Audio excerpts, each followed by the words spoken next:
L'actualité nous amène aujourd'hui en RDC, au Burkina Faso, puis au Madagascar. Dans l'est de la RDC, les combats se sont intensifiés entre l'armée congolaise, appuyée par les groupes Wazalendo, et les rebelles de l'AFC M23. Les insurgés ont gagné du terrain, s'emparant de 3 nouvelles localités dans le sud Kivu.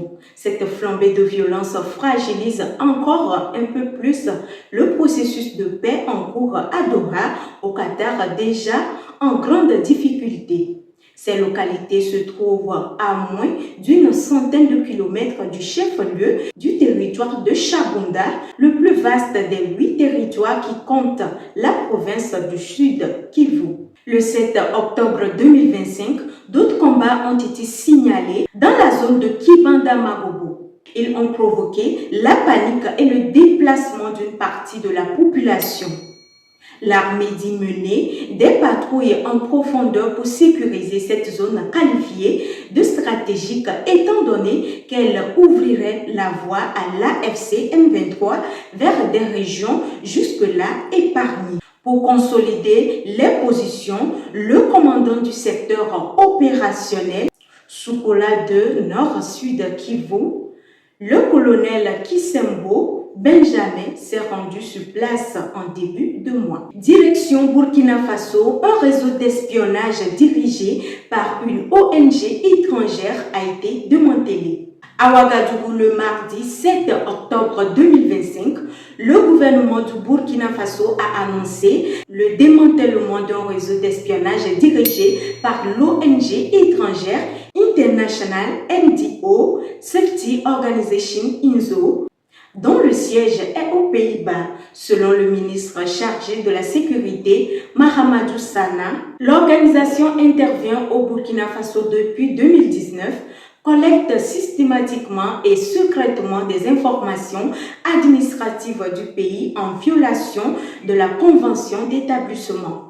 Le mode opératoire de cette ONG consistait à collecter des données sur des itinéraires et compositions des convois militaires, les positions des unités, leurs coordonnées GPS, précisait les lieux d'accrochage des FDS avec les terroristes. C'est ce que INZO a orchestré comme information destinée à ses partenaires financiers étrangers, a déclaré le ministre de la Sécurité Mahamadou Sana. L'ONG a recruté les nationaux et divers profils, y compris les forces de défense et de sécurité FDS et les relais communautaires, commerçants, employés, infirmiers, fortement rémunérés pour collecter les données. Tous ceux qui sont impliqués, y compris les collaborateurs burkinabés, seront présentés au procureur du Faso pour espionnage et trahison conformément au code pénal. À cette occasion, le ministre de la Sécurité a lancé un appel à la vigilance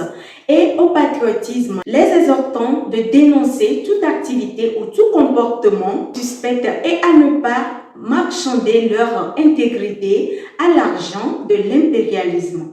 Au Madagascar, le président Andry Rajoelina reçoit les doléances d'une partie de la population invitée au palais de l'État.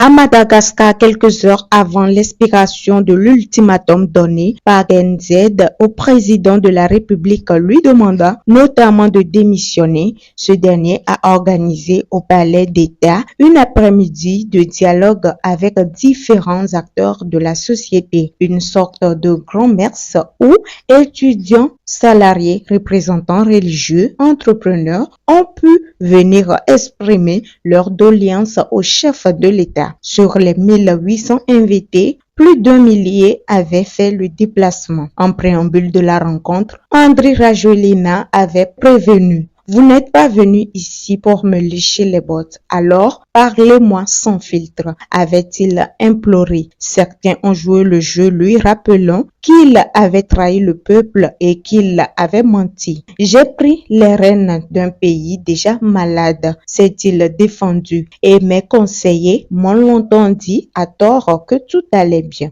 Le président a promis qu'il n'y aura plus de délestage sur toute l'île d'ici la fin de son mandat.